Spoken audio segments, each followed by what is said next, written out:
So, after a few technical problems, hello and welcome here to the Kyoto 400 broadcast. Today's the qualifying day, and yeah, so big cars, big racing, let's hope this really goes that way. Hopefully no big cautions or things like that.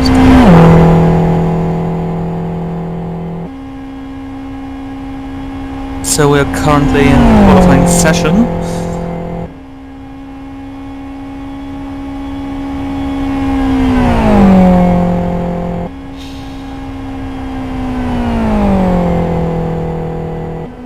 And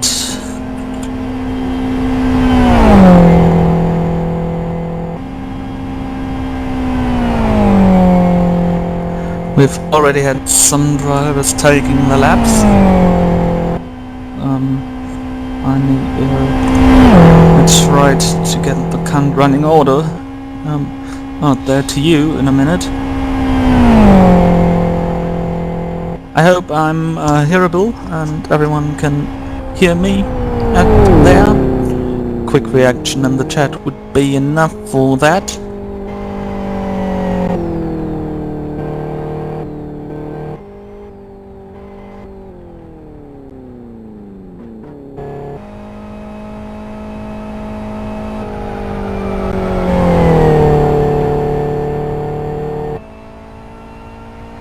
So we do have here screen and white 74 car. That's from Braxator. Let's take his qualifying lap.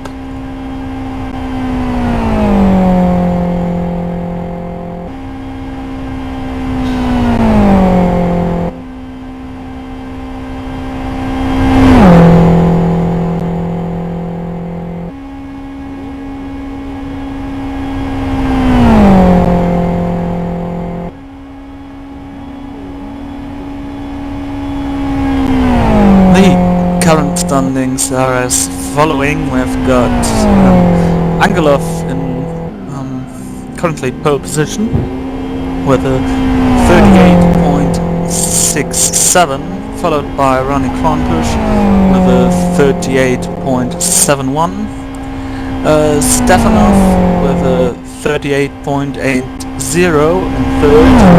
Fourth is Holmberg with a 38.81.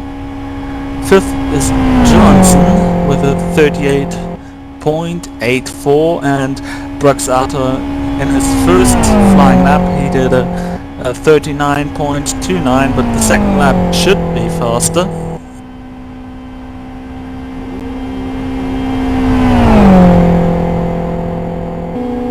Through the kink there, and on the line it is 38.68 that brings him into second position.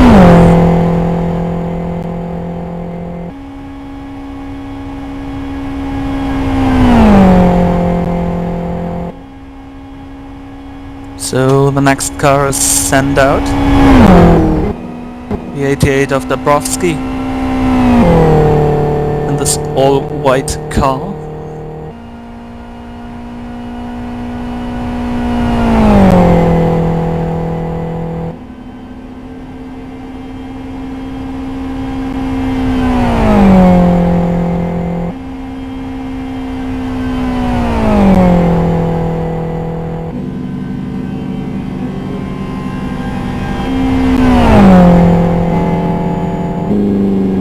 Is now entering his first lap.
it's not good, especially not later on in the race. Stephen Martin here, entering his fast lap. Taking a look at the current standings in the qualifying session, we do have 3 drivers there, and they are only 2/100ths of a second apart. 67, 68, 69 behind the comma. Another 2/100ths of a second there is Kron push, so it's very tight as usual here in the oval. Sometimes quite bad that LFS timing only allows to go down to the hundreds. The thousands or the 10,000s even would be much better for over racing, but well, this is the current system, we can change it. Steve Martin's first lap a 39.12.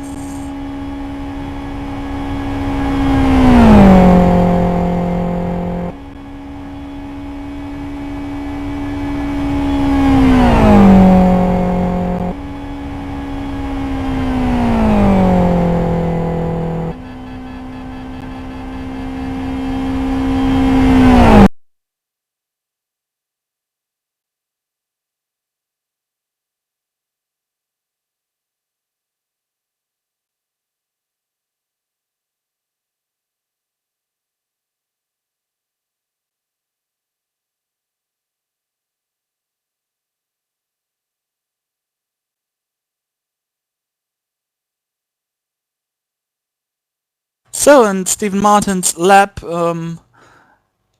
well, he finished this lap entering pit lane at 38.85, so he's currently last, in 8th position.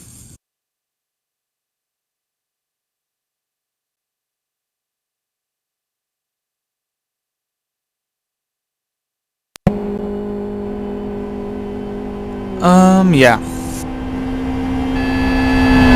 Sound as always can be an issue when I do replies, so please directly shout into the chat box there, so I can help with that.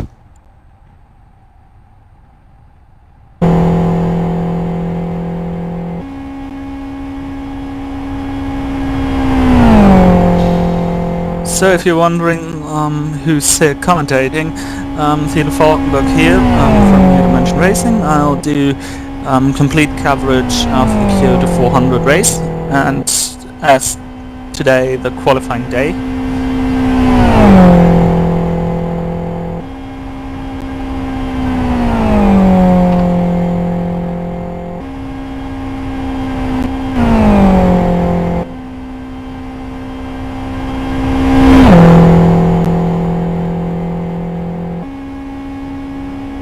First lap by Lynch, a 93 car, a 38.84, he would be 7th, but he get one more shot here. Through turn 3 there, and onto the start-finish straight. The little king in the middle, and over the line. That brings him into 5th position, a 38.78.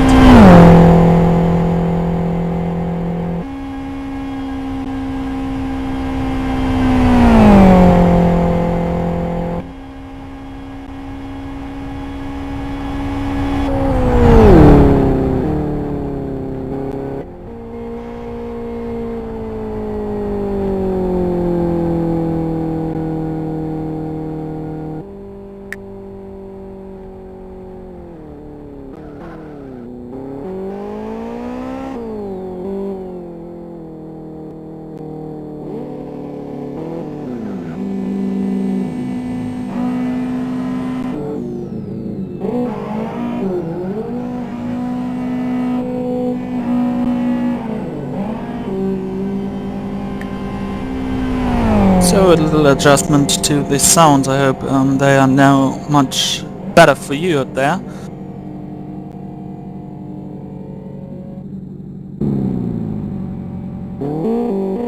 Sur comes out of the pit lane, but Yuri Laszlo is on track.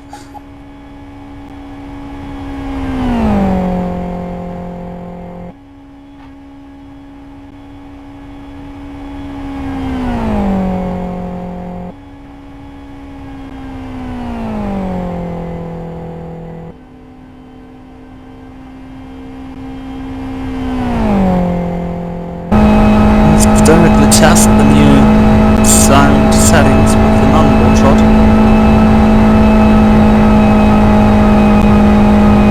Into turn 1, sticking there to the bottom line. Tricky to not hit the apron there. Turn 2, same procedure.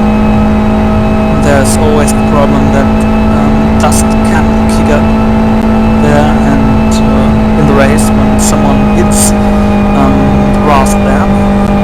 And turn 3, in those cars you can stick to the bottom line. In the XRT you likely have to use the higher lane through the last corner, and in the XRD well, you need a partner to drive with, otherwise you're not fast. First lap by Laszlo was 38.98. That would put him in 10th position. Oh, and it actually does, because he comes into the lane.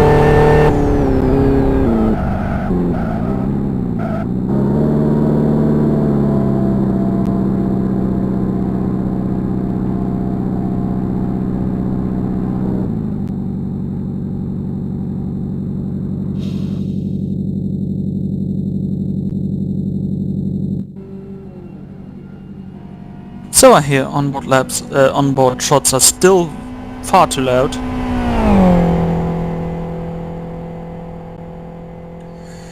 Oh well.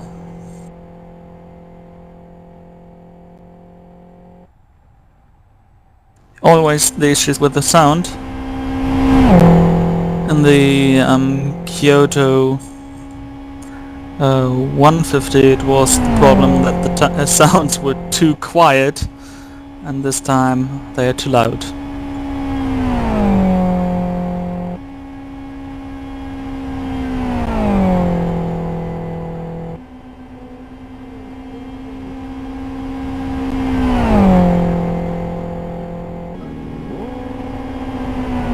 Next car on track is the O2 of Sur, first lap 39.52.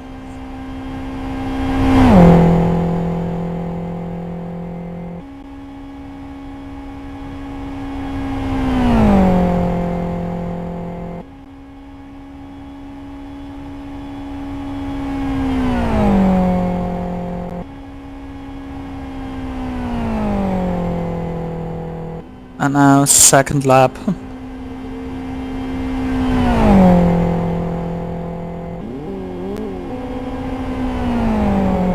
Hitting the line and up into 5th position, 38.72.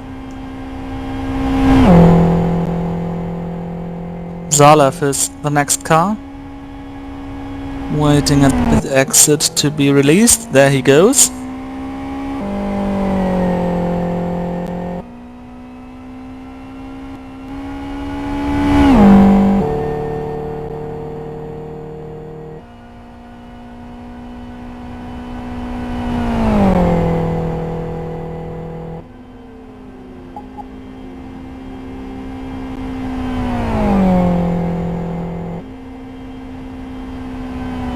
Taking the high line into his first flying lap gives you an extra momentum there if, well, if done properly. And he uses also his first flying lap to gain more momentum, preparing all for the second fast lap.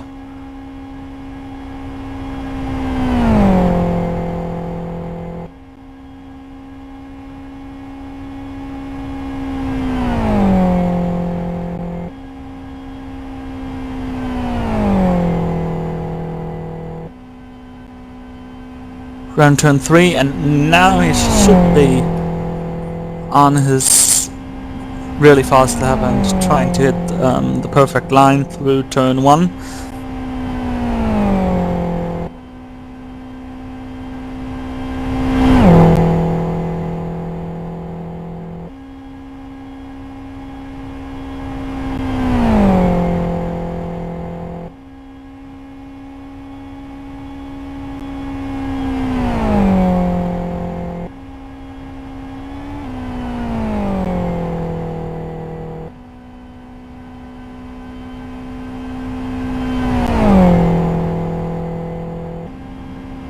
And past the King, and his flying lap is 38.89. That means currently the 11th position.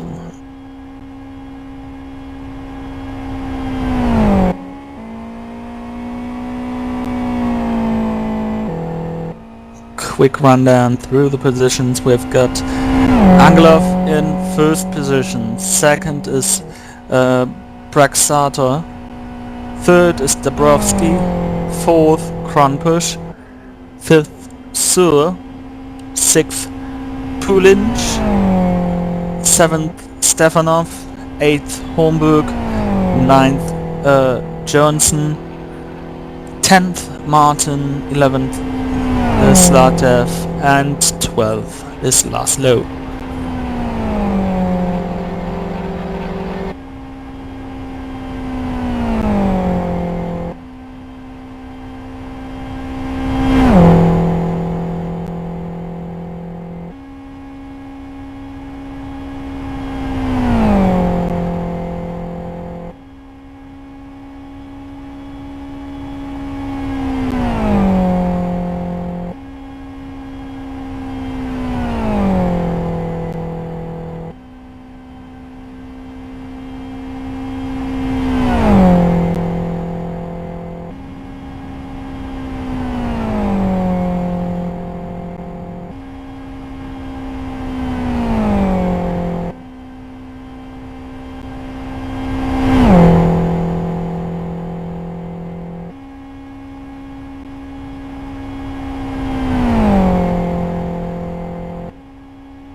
Love comes now to the line. It's 9th position, 38.82.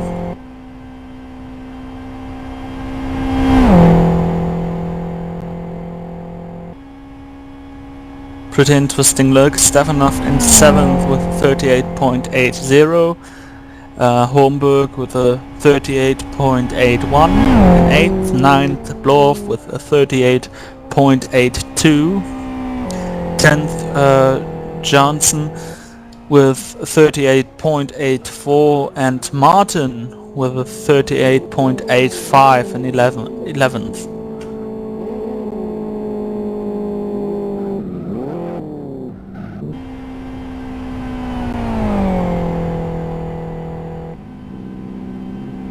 Conradi, the next car on track.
Connelly's first. Connelly did a 38.68. By that, he is displayed as second, although Braxator did also a 38.68, and Braxator did it earlier, so... Well, alpha scoring differs there from usual rules for a tie break. Let's wait and see what race administration will say about that.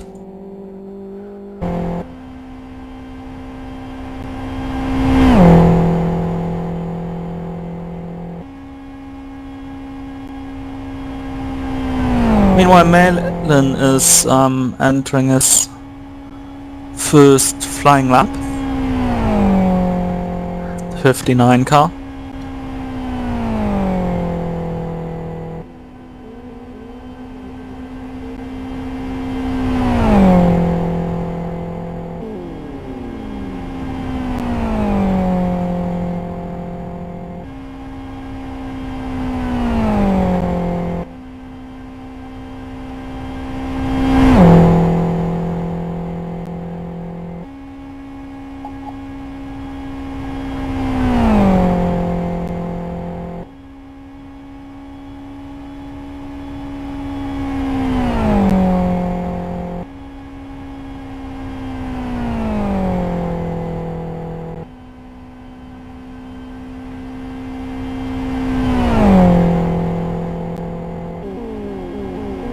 And Malin posts a 38.92, that brings him into 14th position.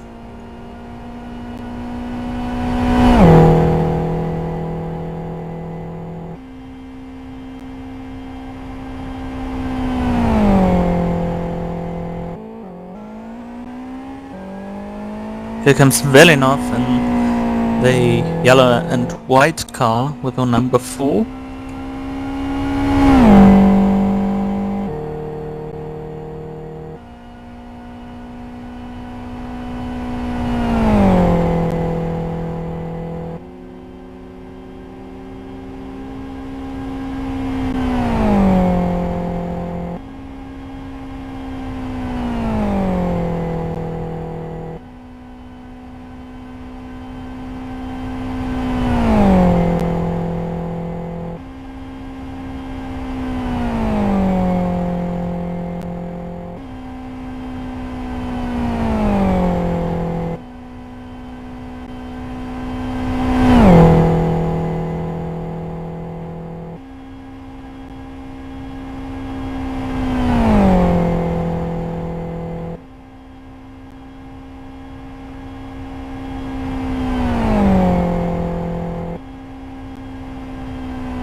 He's now on his fast lap.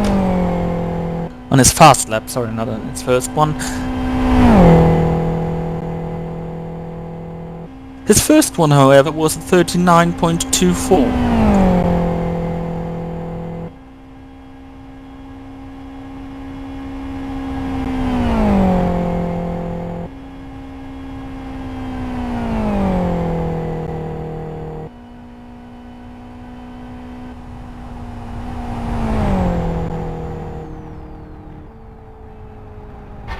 Oh, and contact with the wall there, and this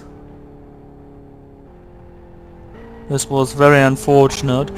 No improvement on his time, and another big contact there. So he'll be probably last with a 39.24.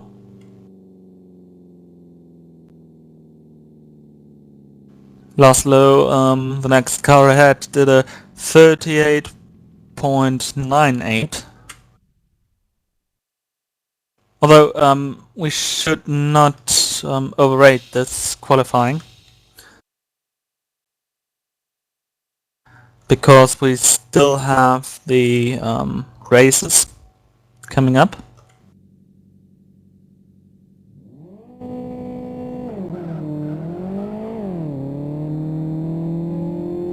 There's our safety car driver taking the RB4 on a lap, violating all speed rules.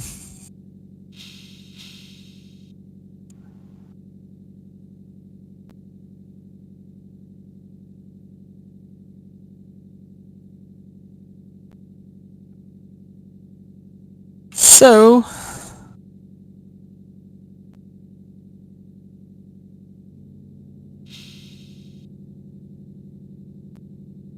we do now have a short break.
Qualifying has officially ended. We've got 16 cars in today's field.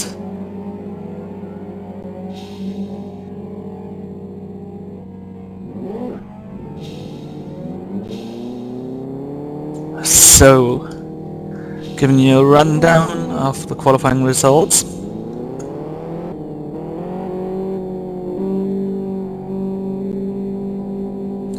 So we've got Angelov in first position, followed by, well, saying by LFS scoring, it is Conradi in second, Braxato in third, Dabrowski in fourth, fifth is Kronpush, sixth is Sur, seventh is Pulinch, eighth Stefanov, ninth Homburg, 10th Blohoff, 11th Johnson, 12th Martin, 13th Slatev, 14th Melin, 15th Laszlo, and 16th Vilinov.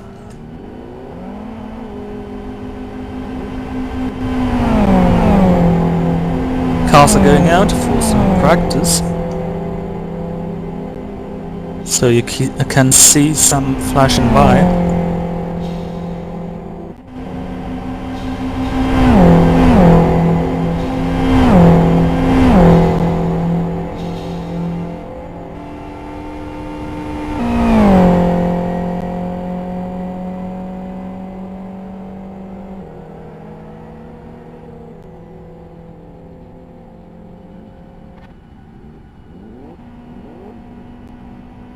Awesome crawling out of the pit lane.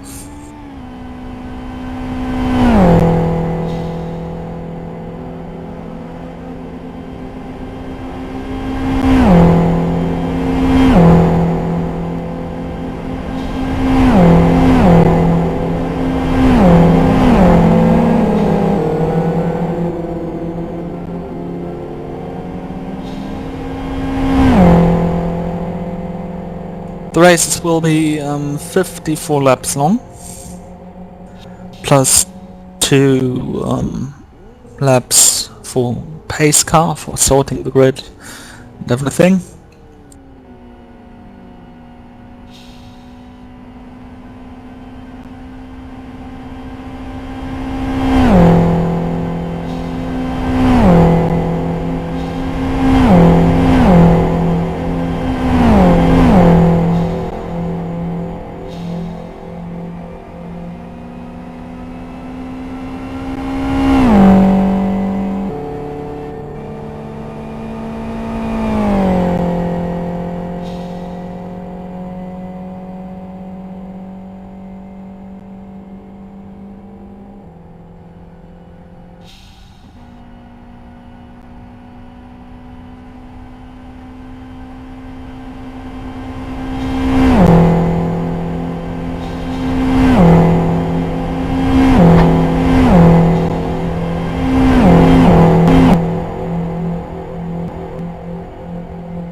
so we stay in a break until the first race.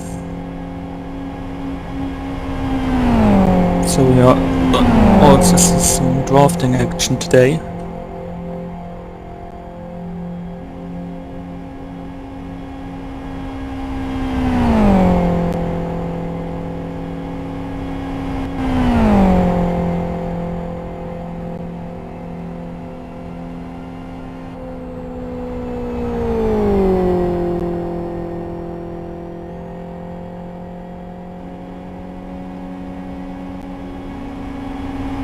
The first Euro race will begin at 10 past 4 in GMT, well, UTC.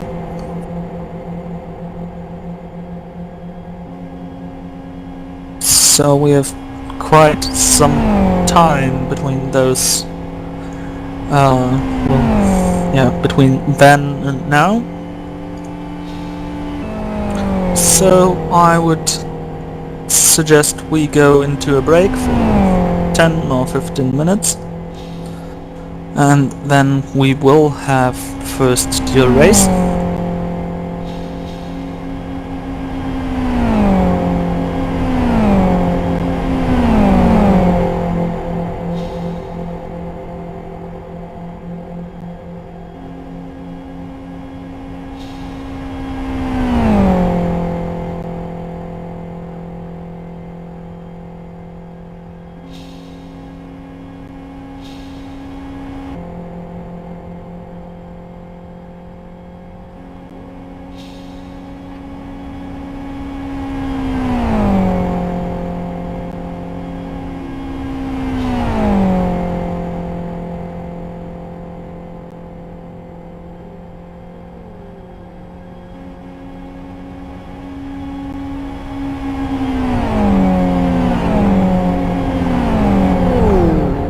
Well, I might say some words now about what's up in the dual races. The dual races will look like that.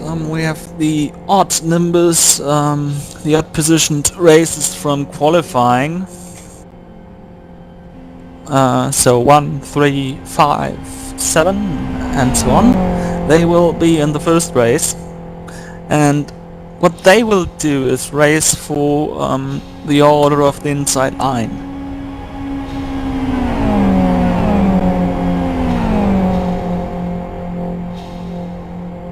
In the second race we do have the even numbered races, and they will do the same, but for the outside line of the main event next week.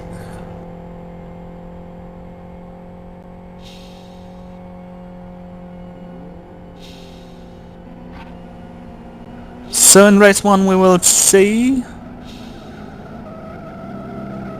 Oh! The official timing by LFS changed, at least here on remote. Now showing Brexato in second and Conradi in third. So, anyways, race 1 will feature thereby Pulinch in first. On the outside pole of Duel 1 there will be Conradi. Third will be Kronpush. Fourth Stefanov. Sixth Blorf. Fifth Blorf. Sixth Martin. Seventh Milin. And eighth Velinov.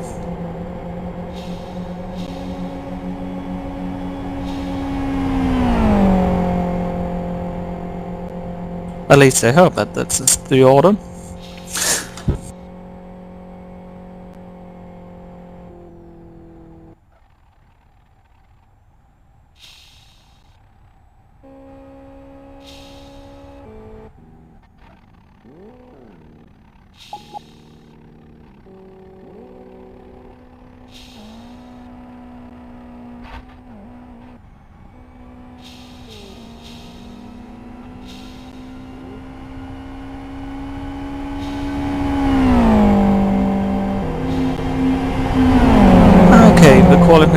Yeah, the qualifying results are also on SPDO.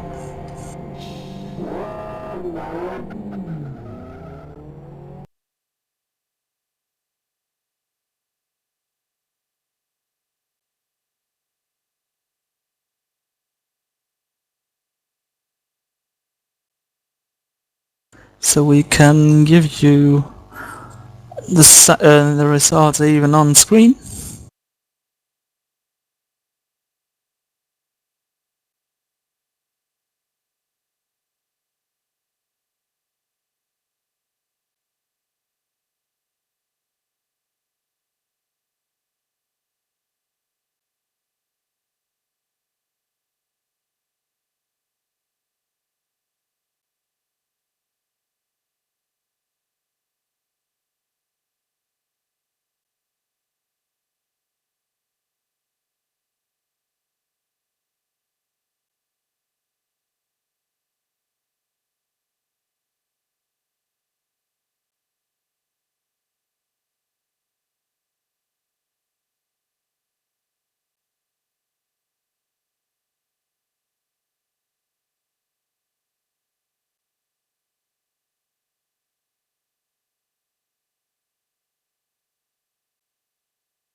So first position Angelov from Bulgaria, second Brexata from Poland, third from South Africa Conradi, fourth Dabrowski from Poland, fifth Kronbusch from Latvia, sixth Sur from Estonia, seventh Pulinj from Latvia, eighth Stefanov from Bulgaria, ninth Homburg from Sweden.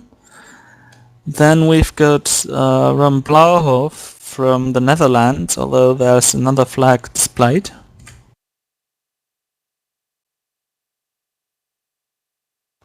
which would be Djibouti. Anyways, 11th we've got Johansson, Johansson, yeah. Anyways, the number 99, also from Sweden. Then we've got Stephen Martin, the sole British entry here, in 12th. 11th is Zlatev from Bulgaria.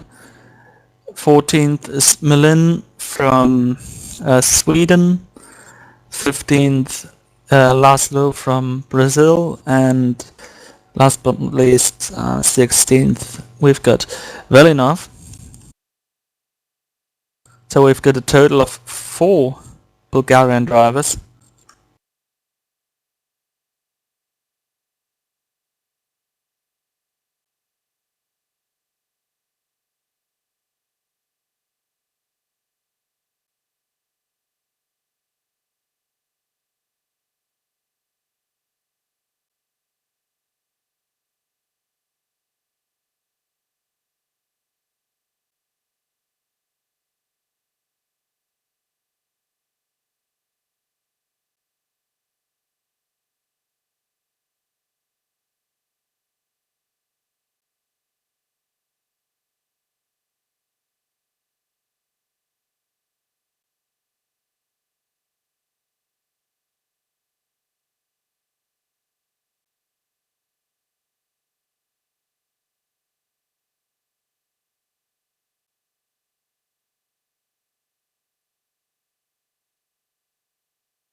So, if you also have, want to put questions somewhere else, the official forum thread was launched a few seconds ago. There you can put questions and there you can, well, leave comments, um, or you can simply troll around there. No, we have that in the past week. You can also put questions here in the live stream chat too. I just give that as an additional way to contact me. Well, interesting questions already coming in.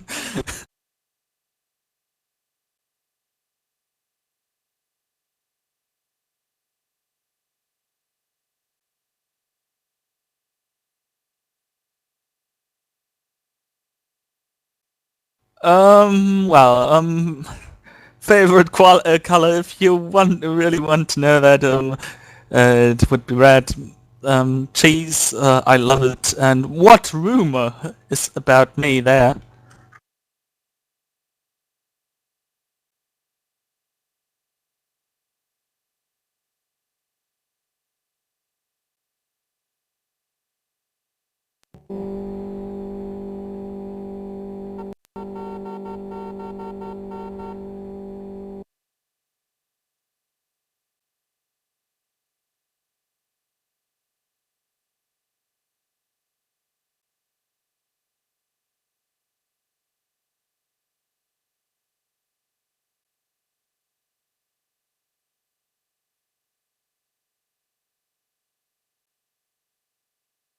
It makes me pretty interesting though, even though there should be too many. Anyways, we're here for the sport and not for my personal, real life rumor stuff, whatever.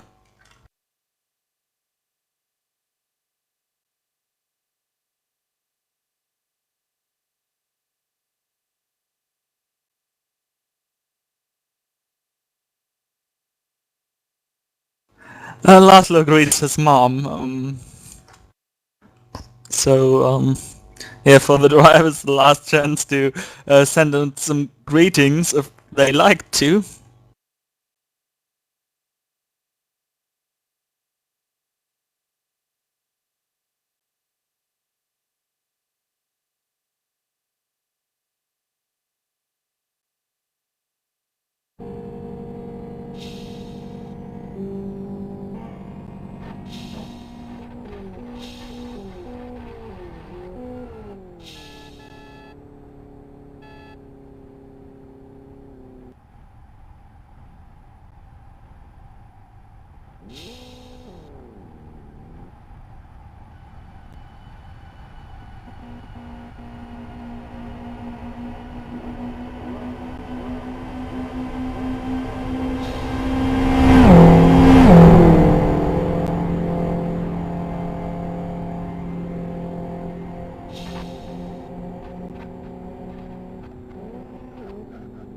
So for everyone who is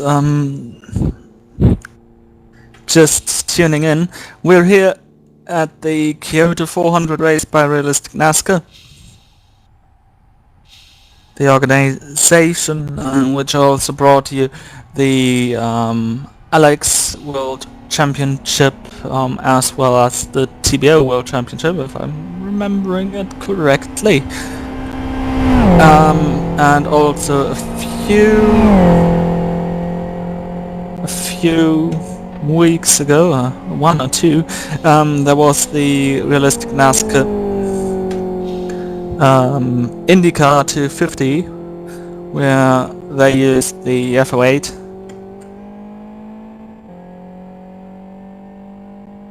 I guess most of the stuff can be found here in the on-demand section of this stream.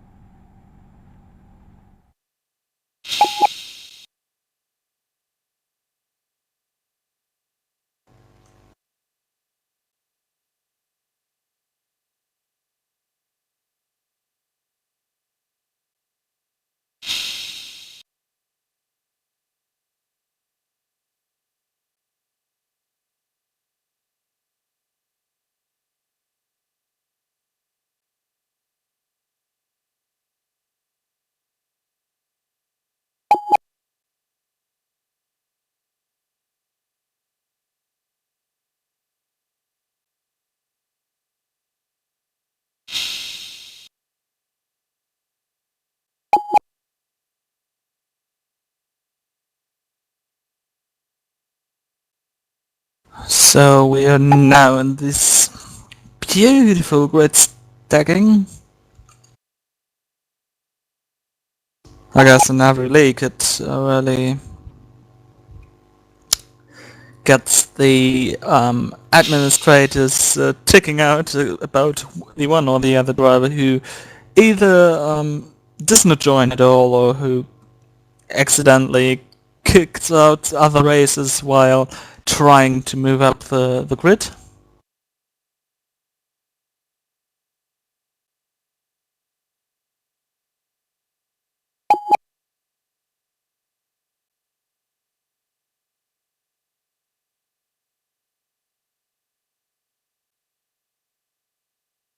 Now all the lost souls who timed out in the meanwhile are recovering and joining the server once more.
Final modifications about the settings.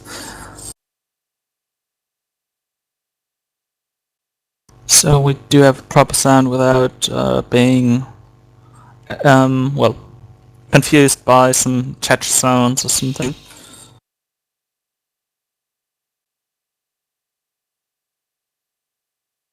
There is the first grid.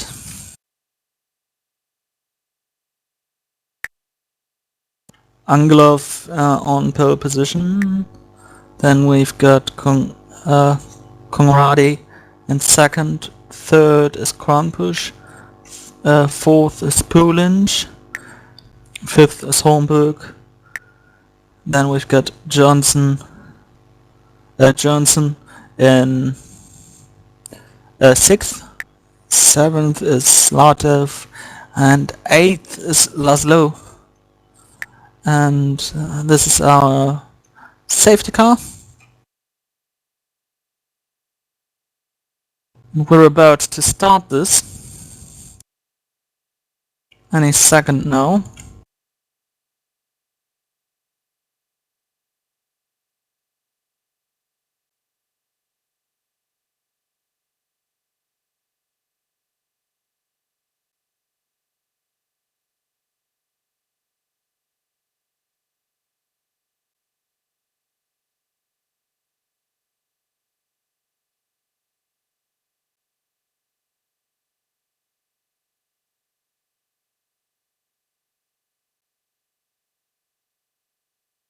So the races we will now see go over 52 laps plus 2 formation laps.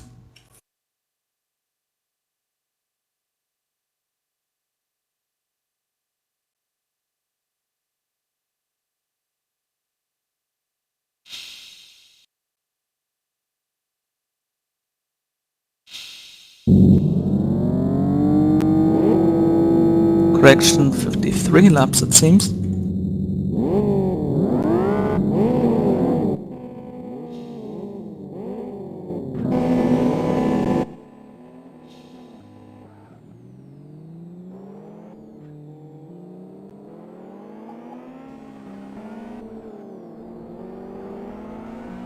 Okay, it will be only one pace lap here, it seems.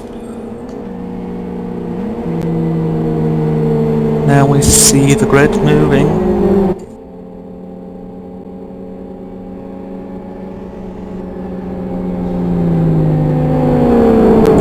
120k is the speed limit for safety car right now.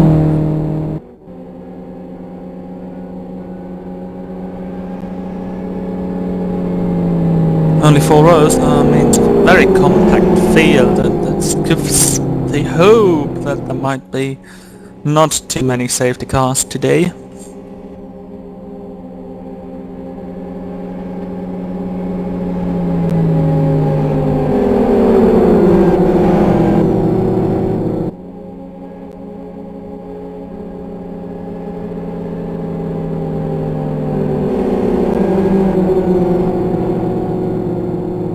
Safety car dives in.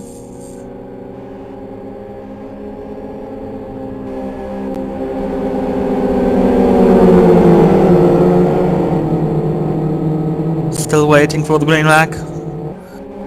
Green flag. And we are racing here, and already a crash. That's already a caution. A caution is out. Oh man, that was rather interesting.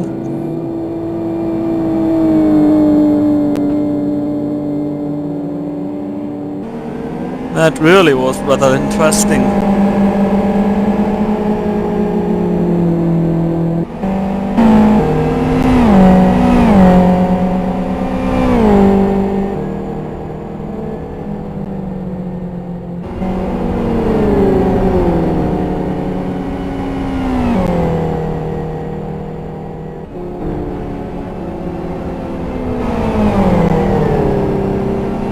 So, well.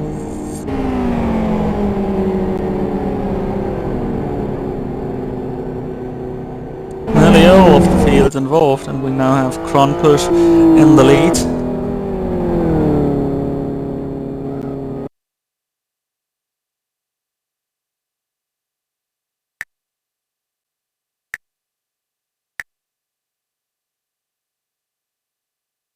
Taking a look at the replay.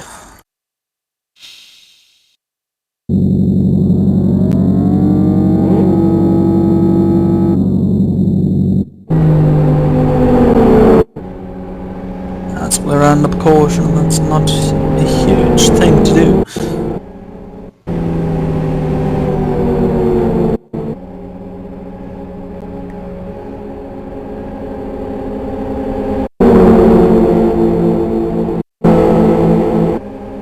So here we are at the start. Green flag comes out, and then everyone accelerates except the leader and, well, the man on the outside pole position.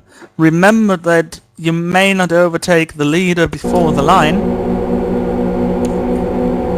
Here, once again, you see it, he is on the throttle, and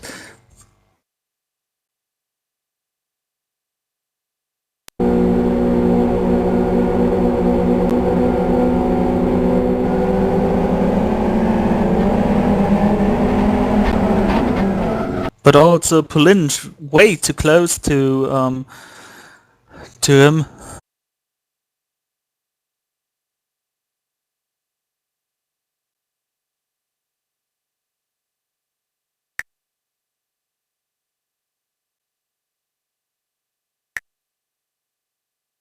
And everyone else was collected, and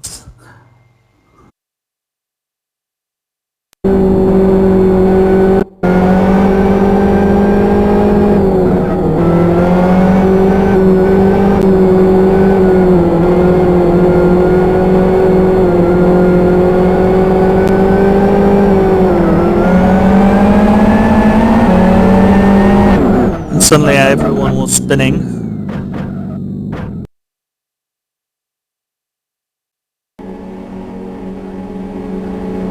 Yeah, first caution of the day, very early.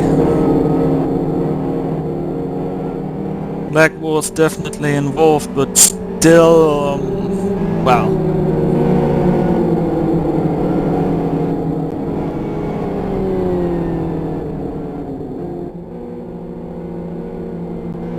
We go racing there.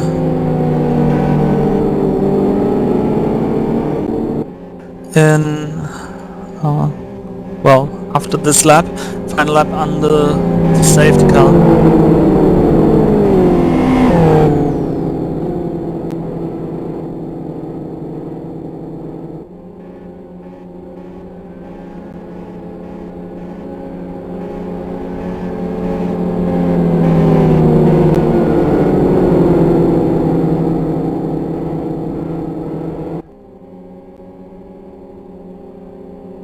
So double file restart like... Oh, that's bad. That's really bad. People hitting each other in the caution. And well, yeah, we stay with another lap. That was ridiculous, to be honest.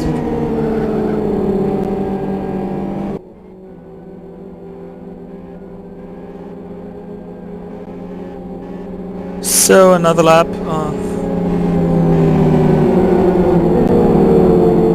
Let's wait for... Whoa, and then Pulinch tries to get up to the top again, but he isn't allowed on the safety car, obviously. And it's currently a bit chaotic here.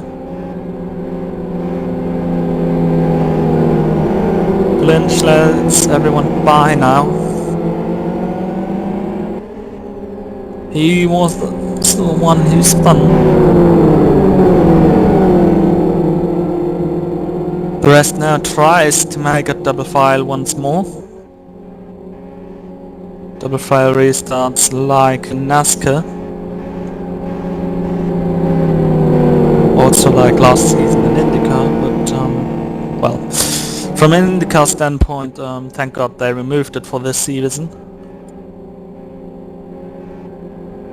And Pulinch, well, weaving there in the background.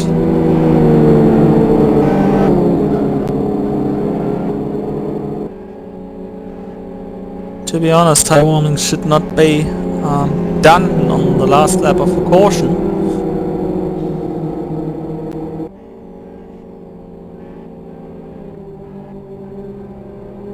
Safety car comes in and Ronnie Kronbusch takes the field to the green flag.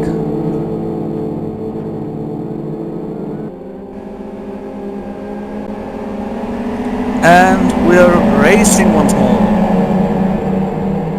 Now it looks like a restart actually.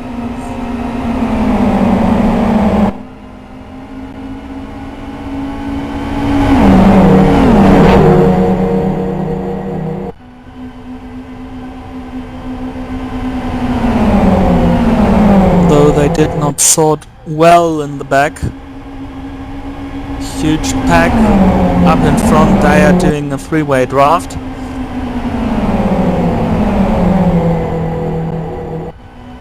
The next three-way group behind them, and then we've got two cars running side by side with each other. That's Johnson and Angelov.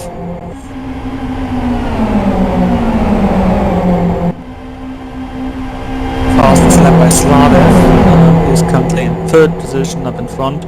Oh, and contact there, and well, we keep racing. No one's hurt. But this back group is pretty unsorted yet. Conradi drives away a bit, but this won't help in much. We cannot expect many cautions due to the fact that this grid is pretty thin. And the full car whatsoever. It's not really a draft, is it?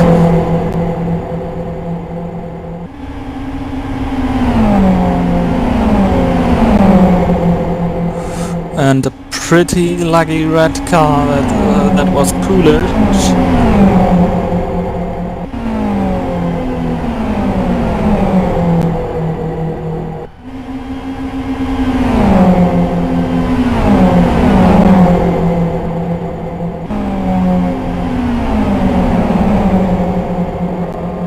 Single file into turn 1, and then we go double file once more, take a look into the mirror, then you see another car coming up on the inside, and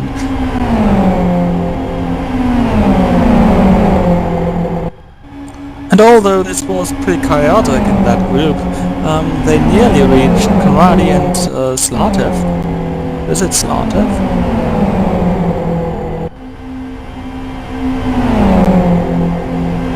Yes, it is.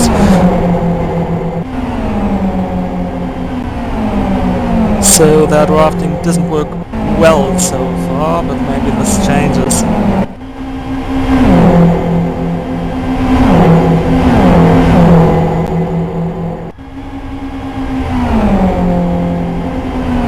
Up in front, Holmberg and Kronpusch already made up some room.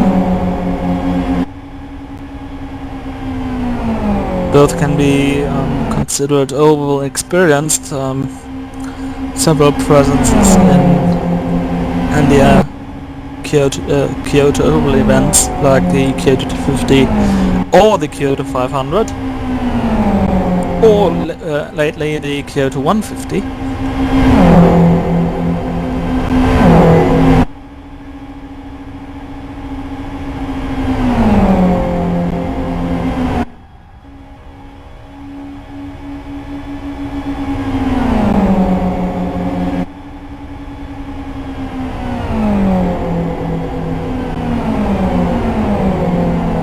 So behind them, that's Slatev and Conradi, even though the gap doesn't seem too big, their followers are not really in the draft yet, I have to say, because they are coming closer.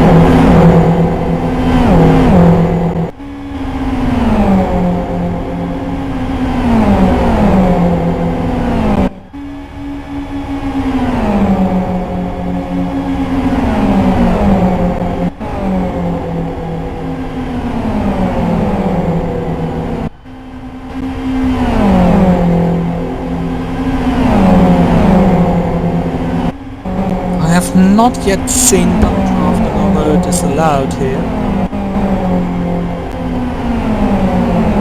At least if I recall it correctly.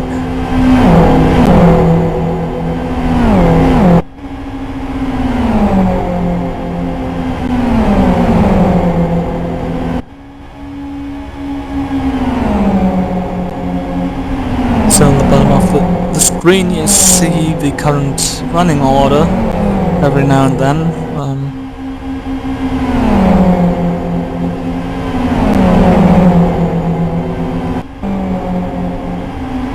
And now the second group caught the first one, and Conradi and Slatev now have to arrange themselves also with Pulinch and Johnson.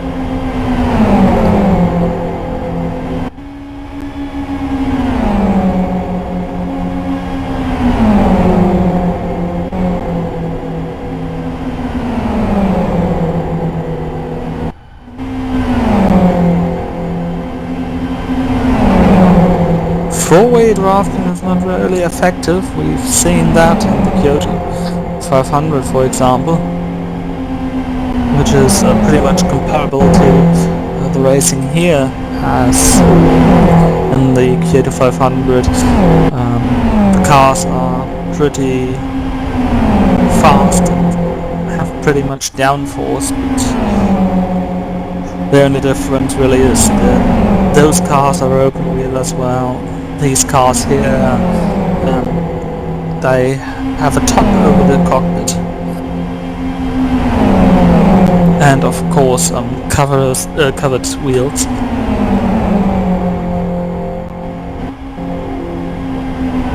So again, a little bit breakaway by Conradi there.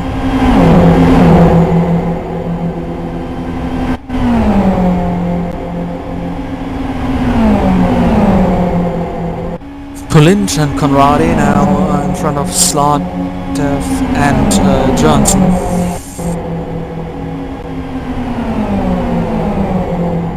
Slatev passed through. He was in the 3-car draft up in front at the beginning of the race, but now he fell back quite a lot.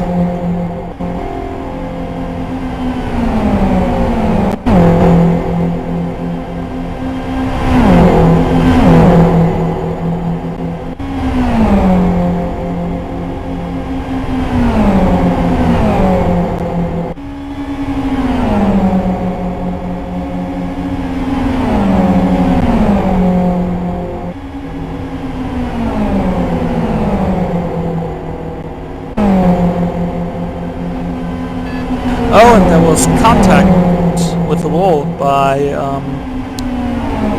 Pulinch. We barely got that one on the stream.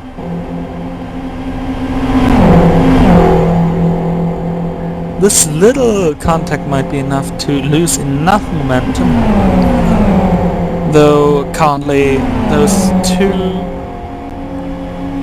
groups of two are pretty decently away from each other, but who knows how much damage this contact meant, and how this will affect car geometry.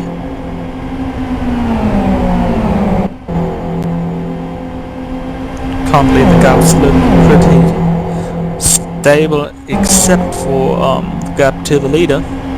Of course, Holmberg and Kronpusch are already breaking away a little bit. Holmberg pitted for damage in the caution right after the start.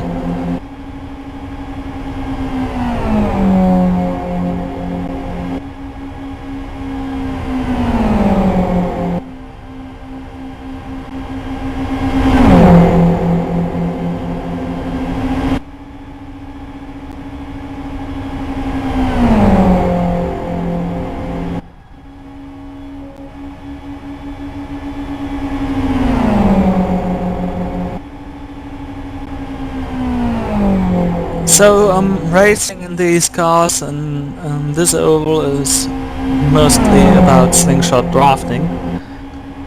Slingshot drafting, very popular in Michigan, for example, as real life track, or also in Fontana, especially in the Indy cars or Champ cars. There was the slingshot drafting also essential to get away from a group, or, well, effectively to be fast.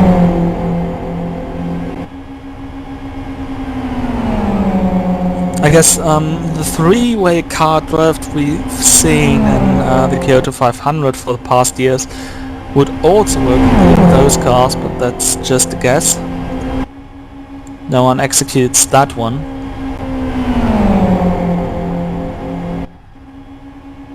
But the same mechanism that makes three-car draft fast in the FOH should also work here in the XRRs.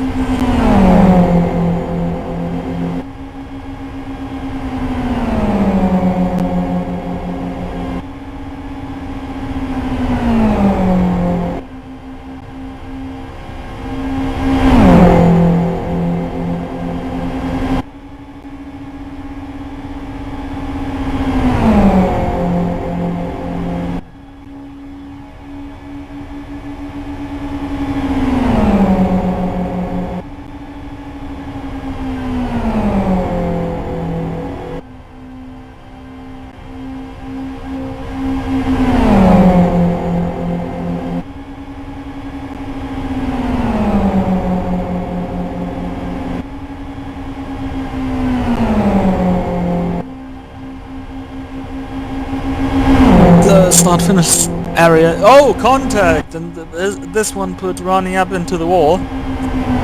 Shouldn't happen that often. So if this was a try to bump draft, it massively failed.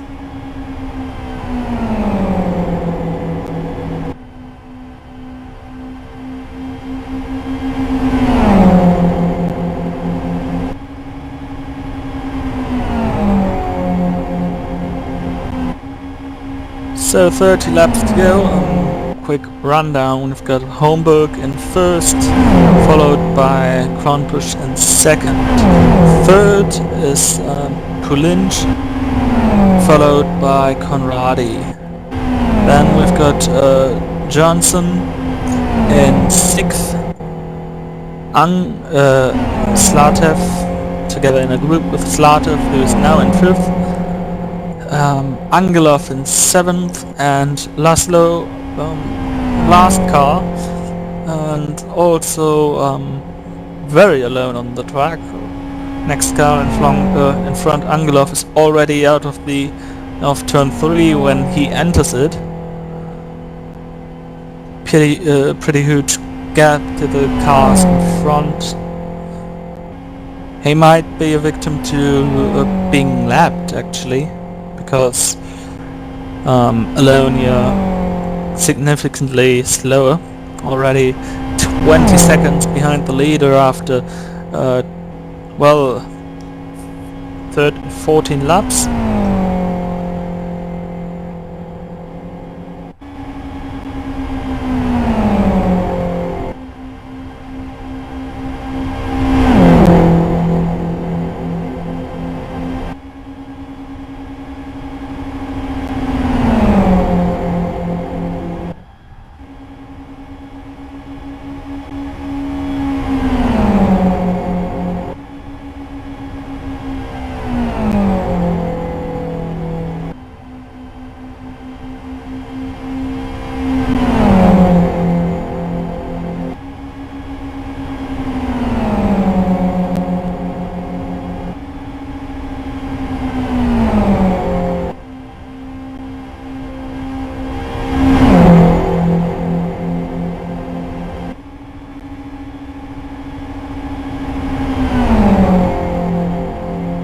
So some numbers about this event.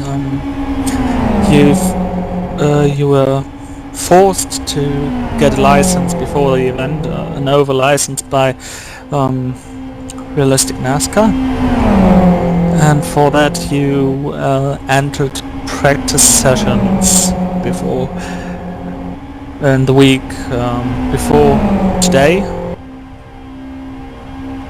And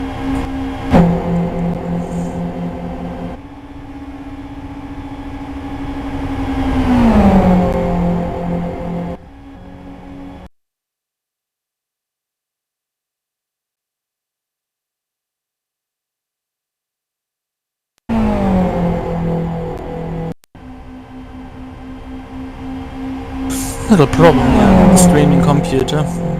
Anyways, I hope you didn't experience a lag or something on the stream.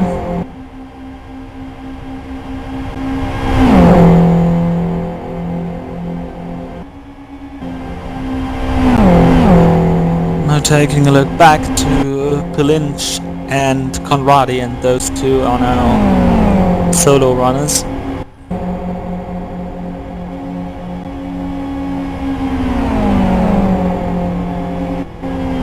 Now, depending how the drafting here with Zlatov and Johnson works, they will be catched.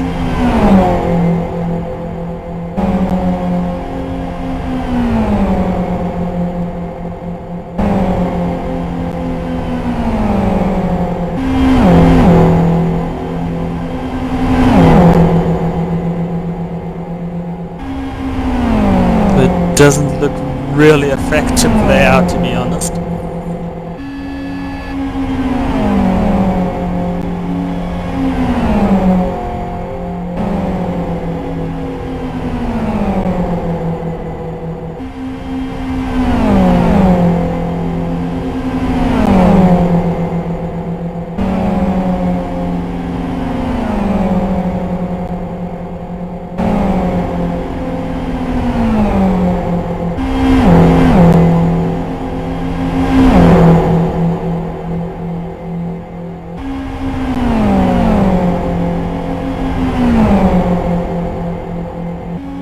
Many people underestimate over-racing due to the fact that, well, effectively you're only turning left and left and left all the time.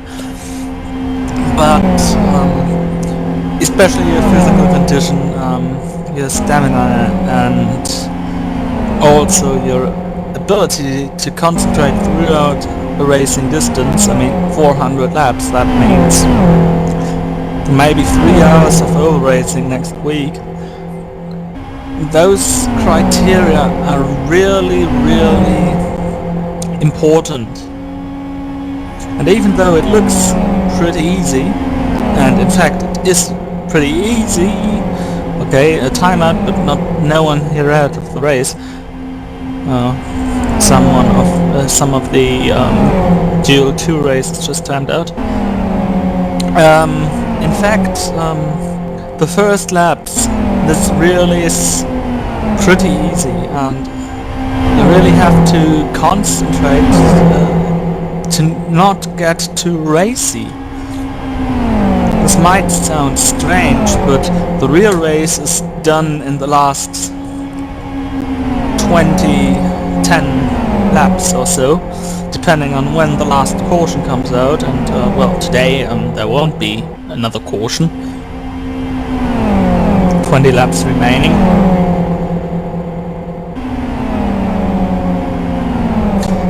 And due to the fact that those races are really long and you really have to keep a certain mood to go on and things like that. There are really specialists for the racing. Meanwhile, first and second also have separated.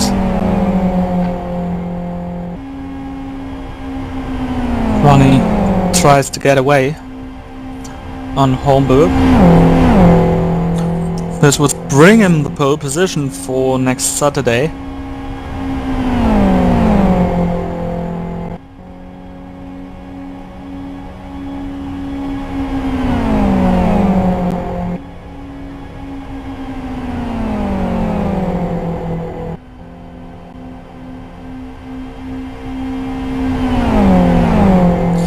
But also is very crucial is the fact that you don't have room for error here. On the outside there's always this nice concrete wall. If you touch it your car will be messed up. To the inside there's either a banking which makes your car unstable and catapults you into the outside wall, or there's grass which does the same thing to your car.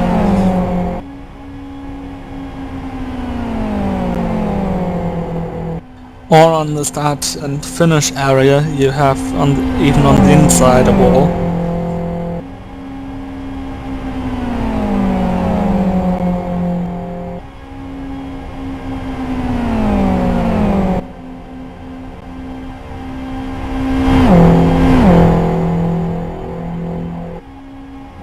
So oval racing, well, it always tends to be looking easier than it is. Fast lap now by Johnson, because those two groups, as I told you 10 minutes or so ago, those groups fused to one 4-car group, and after this sorts out it should be again 2 2-car groups. Conradi was able to stay ahead of Berlinch and Slattev, and Johnson is now in 3rd position overall.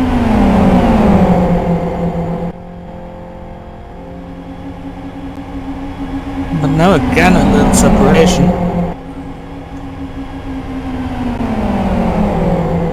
This could get interesting, while Kronbusch and Holmberg are separated by 0.8 of a second.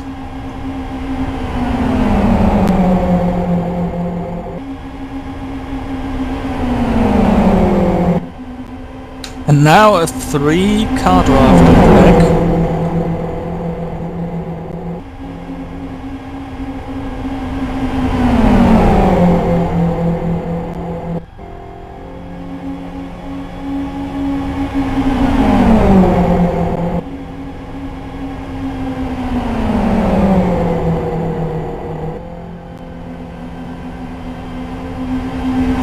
This group is already 7 seconds behind the leader. And if you think of how short this track actually is and how fast, this is really another world we're here racing in.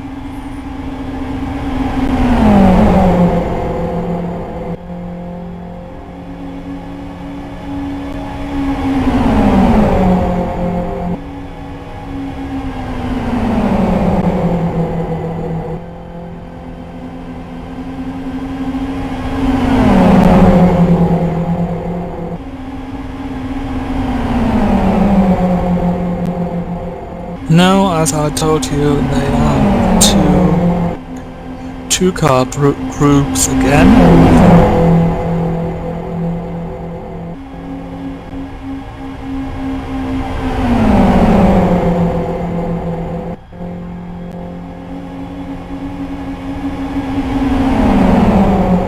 It depends on who works better with one another, and it seems like Polish and Slaughter seem to work way better than the other two.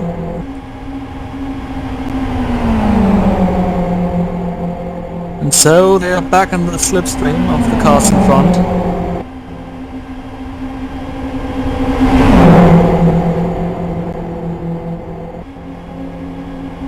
"12 laps to go.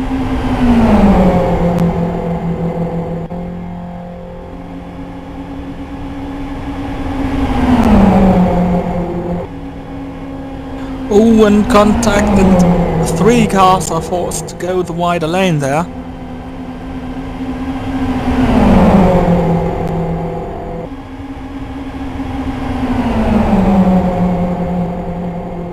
This could be the only way I think of caution could happen. Well, this is the only way a caution could happen. And those 4 are messing it up and not drafting in 3 wide there. Conradi, very brave, bumping the car in front of him while they are 3 wide. Contact in the car in the wall. And Conradi spinning around. Conradi spins. And full course caution. So, well, I cursed them, I guess. Well, the only thing a caution could happen is that they 4 are messing it up. And this brings it, well, to the point. Here we do have Slatev crawling out of pit lane.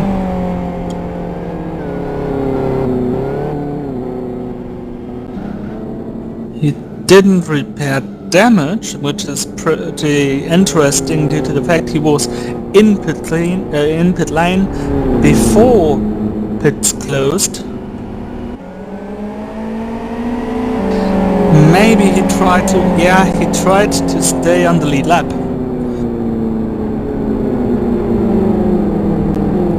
That's his reason, because now he's between the leader and the safety car. This means he will be allowed to pass. Pretty strange stuff going on there currently. Don't understand why Slatev didn't accelerate away, except he can't due to the car.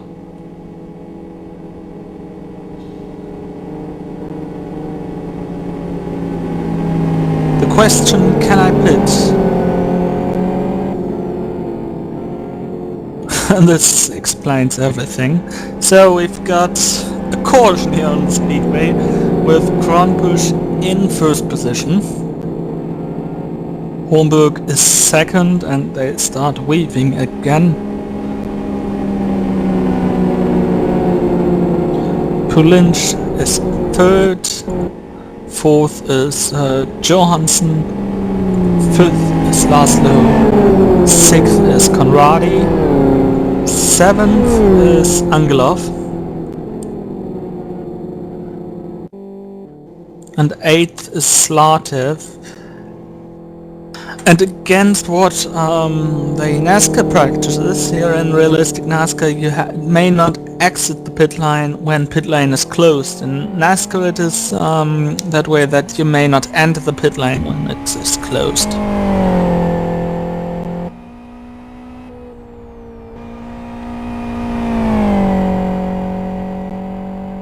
Slaughter killed that pole on his exit. Yeah, and so we have all bunched up again, and this could mean that we get an exciting finish here.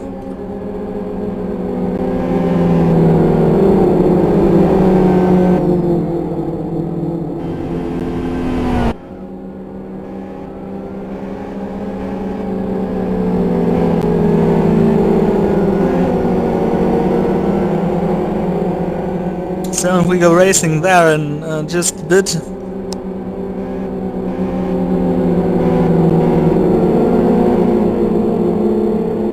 Safety car will come in this time by.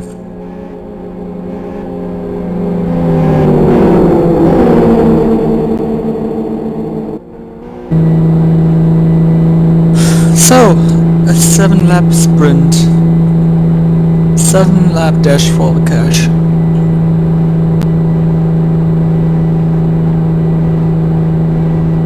Well, in fact, a 6-lap, because safety car is coming in this time by.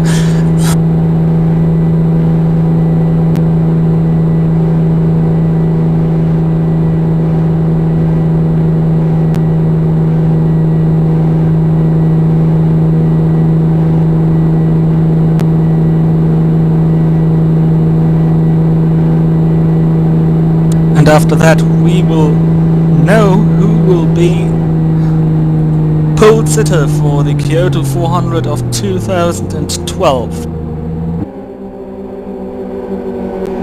Front push is taking care of keeping the speed on this double fire restart. And there we go, we're green once more.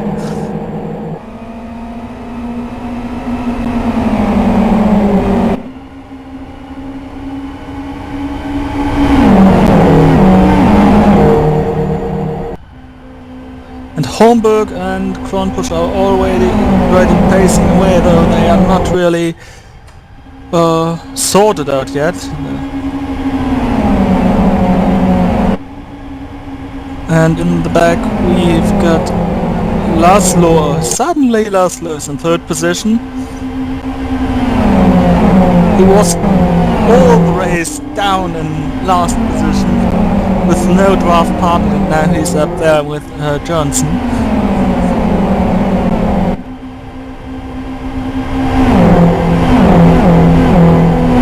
But the gap is already getting big to the two in front.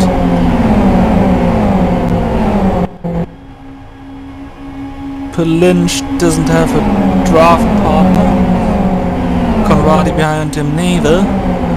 And in the back, Angelov and Slaughter are fighting to not get into the last row at the start of the Kyoto 400 next week. Warmberg with a lead lap.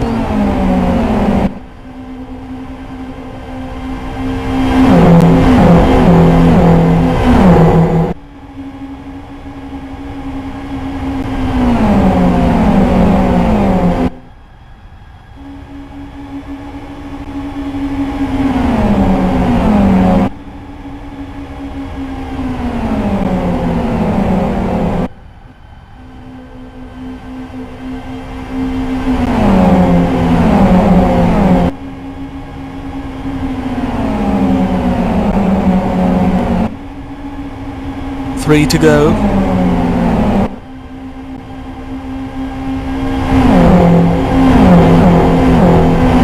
Slaughter, due to his rather interesting pit strategies, 1 lap down.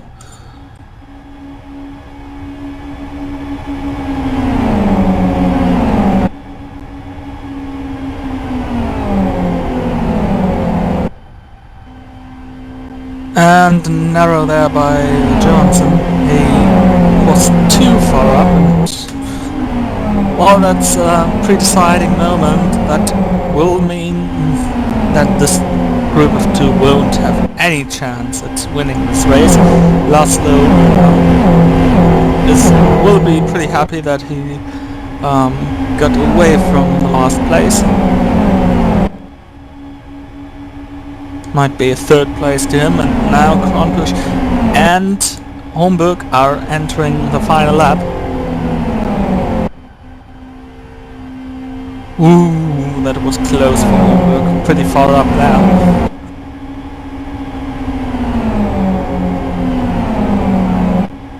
Homburg leads into the last lap.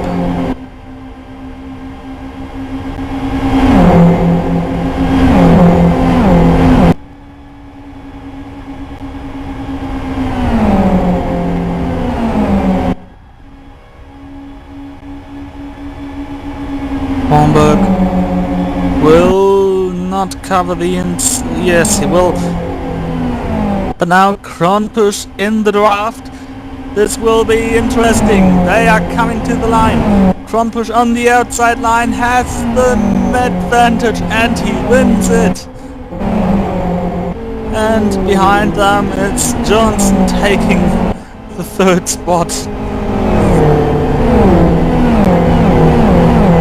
Kronbusch used the momentum out of the slipstream and wins the race.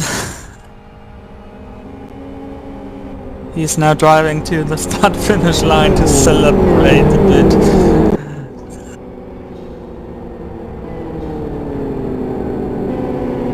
So the standings you see there, them at the bottom of your screen. Kronbusch wins the race in front of Homburg after pretty good exit and a pretty good strategy for the last couple of turns. Then we've got Homburg in second, I said so. Johnson in third, Laszlo in fourth. Then Pulinch in fifth, sixth is Conradi, seventh is Angelov, and eighth is Sladev.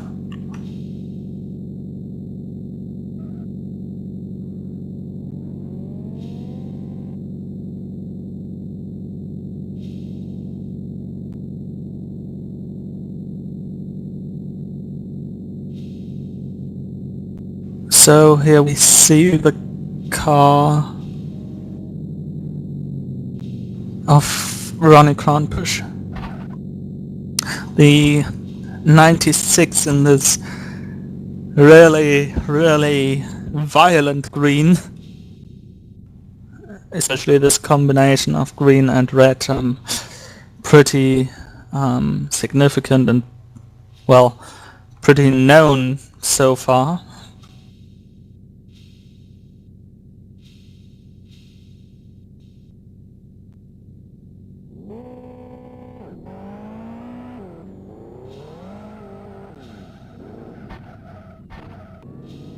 And this is going to be his third win on Speedo database.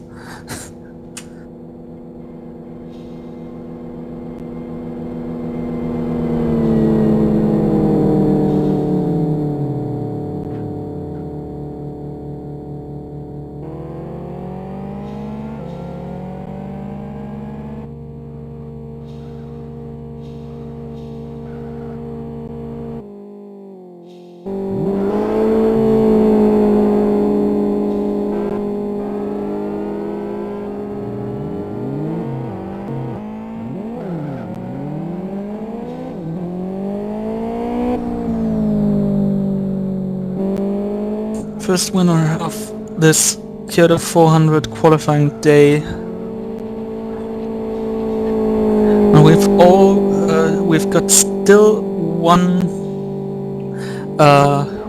race to come. The second teal race, which will decide who gets the outside pole position.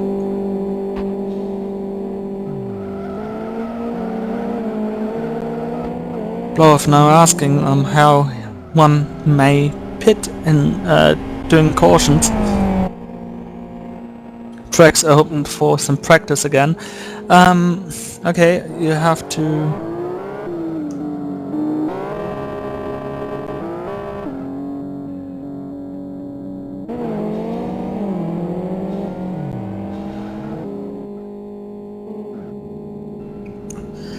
Okay, you simply have to come in before this yellow cone there. That's the commitment line. That's the only rule for pitting, and then you drive in as the SPDO driver is now showing.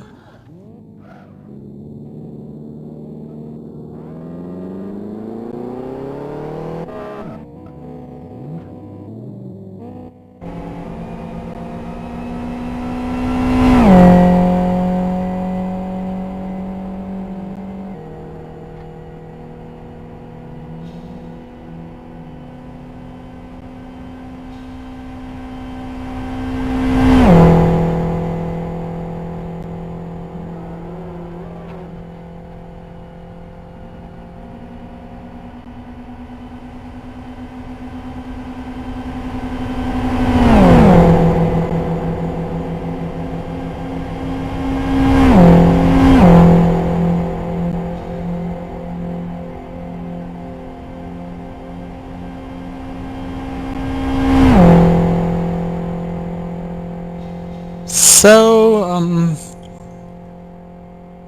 quick announcement in the chat. The Kyoto 250 by New Dimension Racing will be held on March 31st, with qualifying day on the preceding Sunday. So, quick marketing here for that race too. Also during this break, little break here, tomorrow there will be again Super GT racing from West Hill.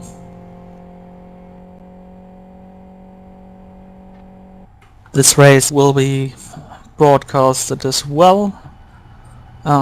Keep an eye on the forums, there you can check out if there is a threat, and when there is a threat, you can check out the times when we're live. Also on Monday, if you like to join me when I do some racing, City League Round 2, live on board from my car in Grid 3. So if you like to watch how I fail, then you can check out that one.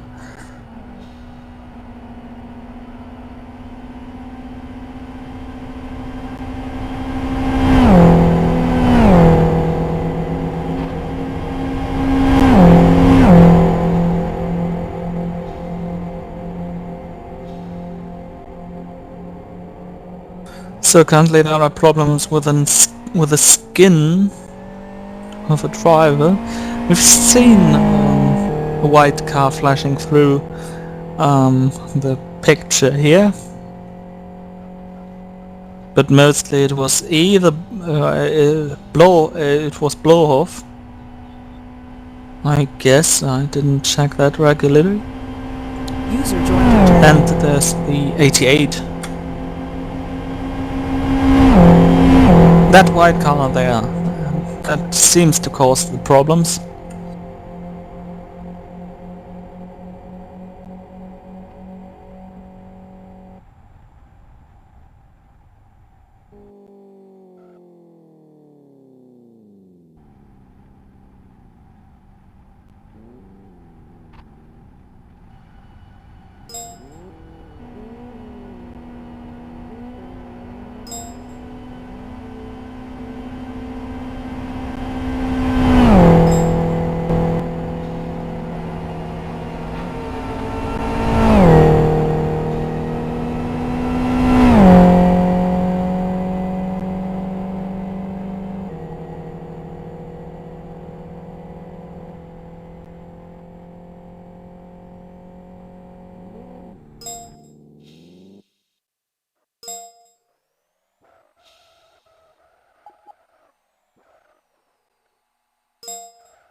So if you're wondering why this ticker keeps saying that this is the replay of the IndyCar 250, of course that this is not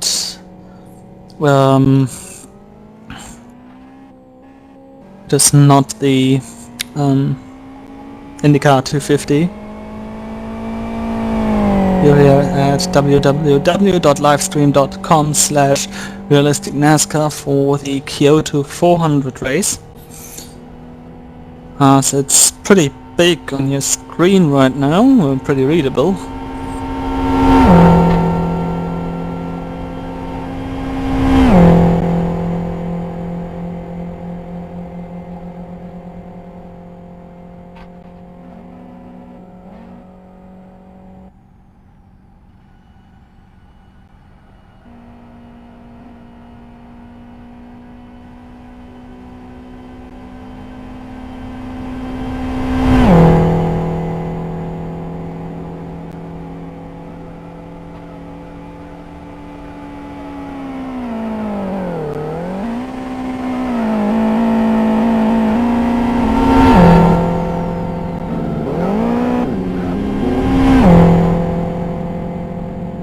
Now we do have some pink car there, still without a proper skin.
So we're here still in a break at the Kyoto 400 qualifying day.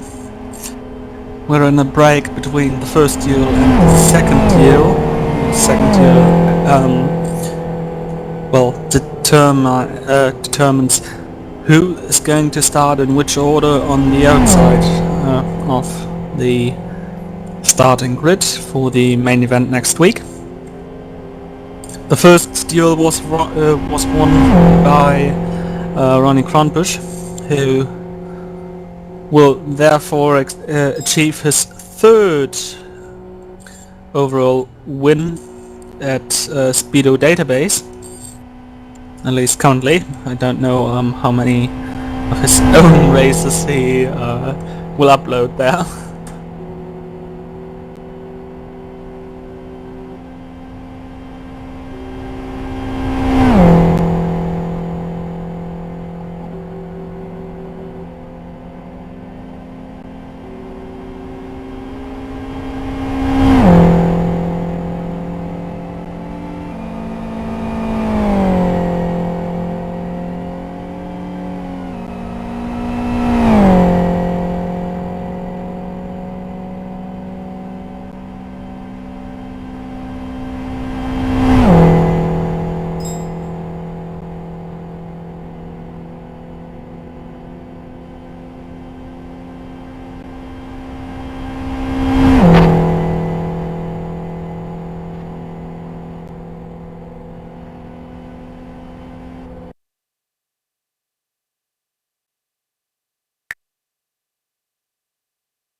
So showing you some highlights of race 1. Of course, the start accident was the first highlight of the day. Green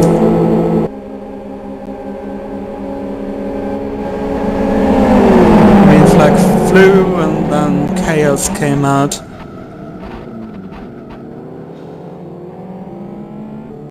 Also involving a lag, as Pilsiter Angelov pointed out.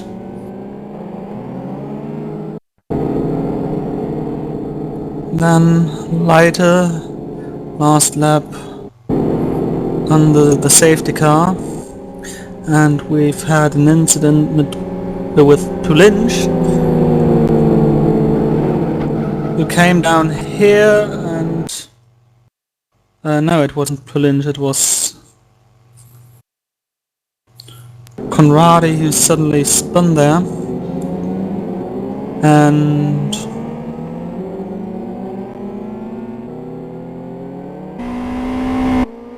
Conradi had to get up again. Pulinj was sent back to the last spot on the restart. No, it was yeah.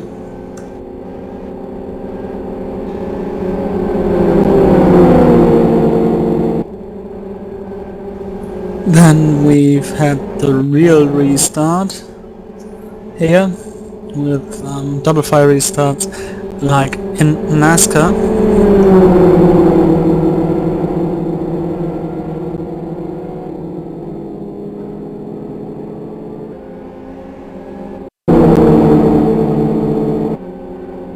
This time everything should go well, and the came out.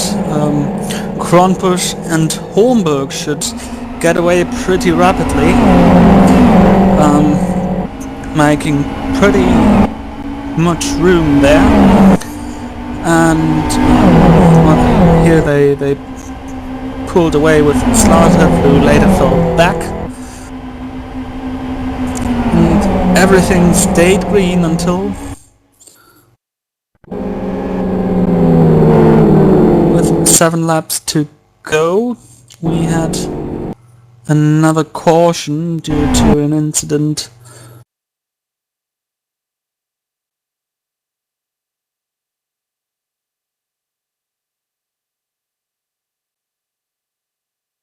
involving Conradi. Here this 4-car drafting group.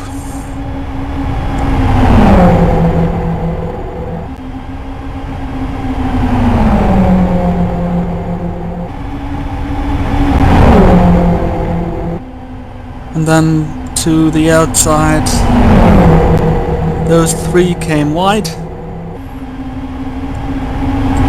Might have been 1 lap later, though.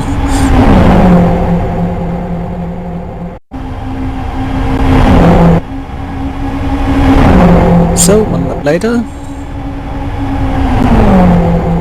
pretty intense action there.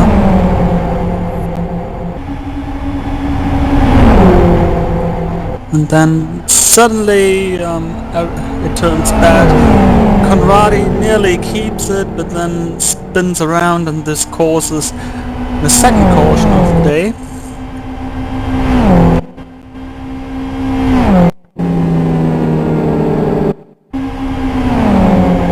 In the end, it was, after the restart, still only a race between Kronpusch and Holmberg. Laszlo profited from this accident, and here we see the last lap. Kronpusch and Holmberg racing for the win. Ronnie here going the wider way, the outside way, being able here to catch the slipstream, and then he's got enough momentum to pass around the outside and to win the race.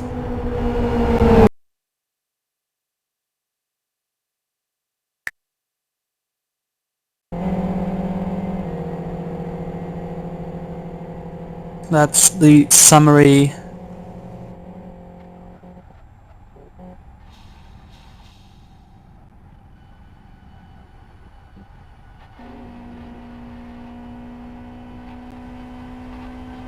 of race 1 of today.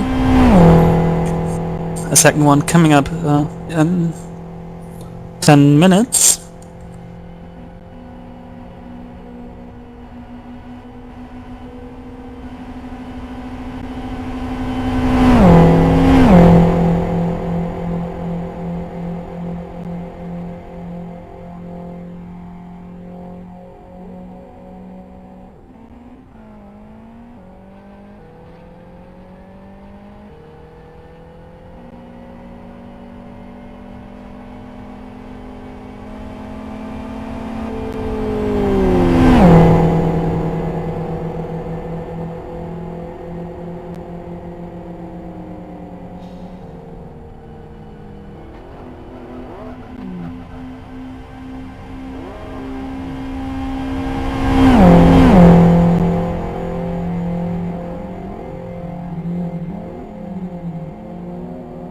So taking a look once more to the qualifying results, the following drivers are in race 2.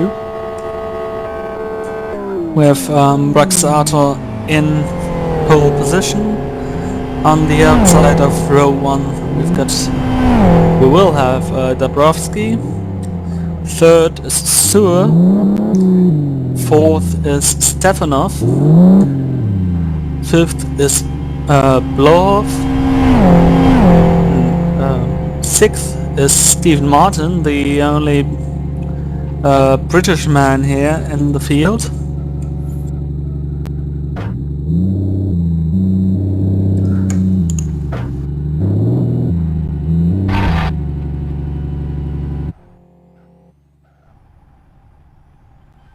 Then Melin will be in 7th and Velinov in 8th position.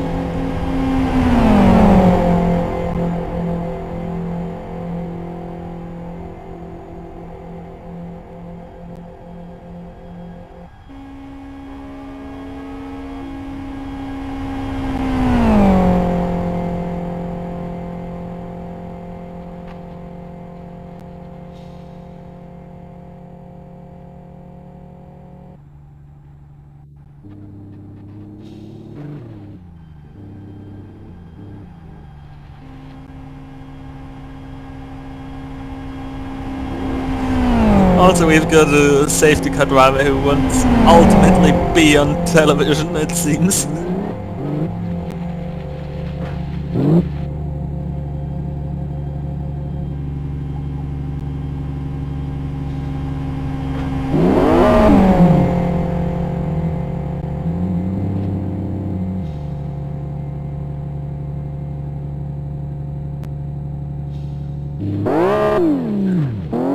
And he's trying to put his yellow and red car into the stream. So grid stacking will begin in 7 minutes.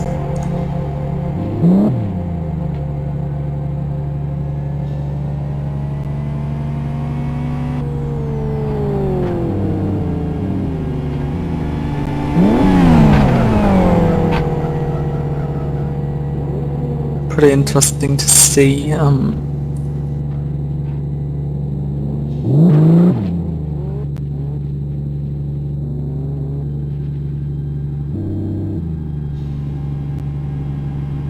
At least he's trying hard, isn't he?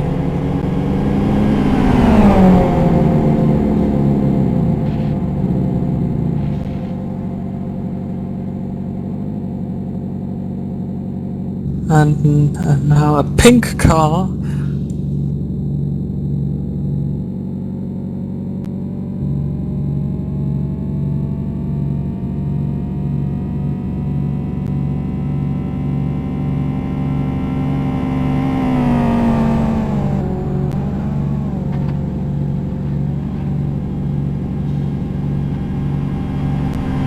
Now we also have NASCAR logo on this stream.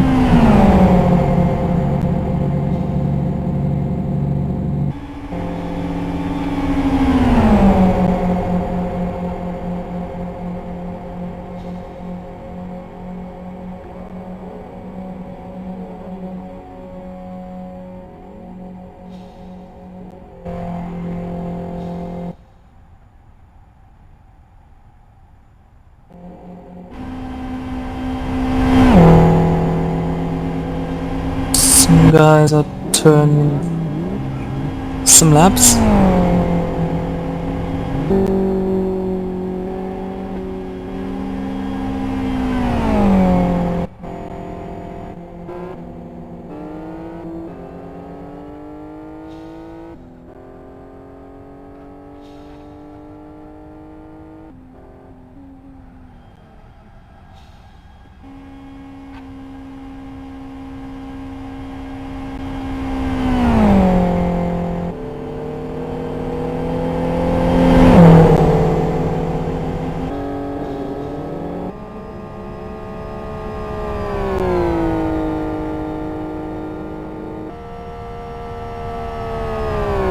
Someone rolled here in the practice. That's Velinov. Yes. Oh. Okay. Let's hope we don't see much of that in the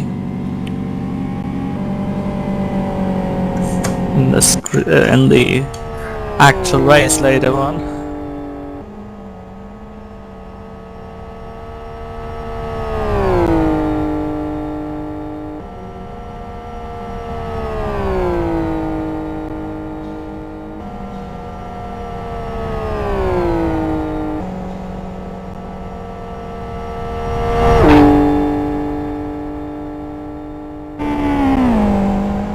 So if you have questions, you can post them in the thread, if you like, or you can post them in the stream chat here at livestream.com.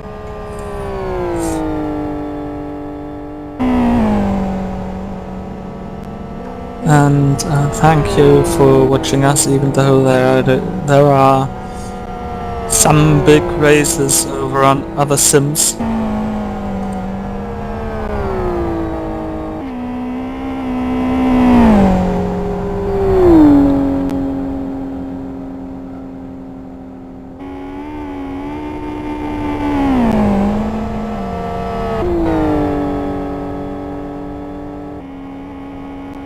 We do a quick restart of the stream now, and then we'll be back for gridding, and then race 2 will come up in just a bit.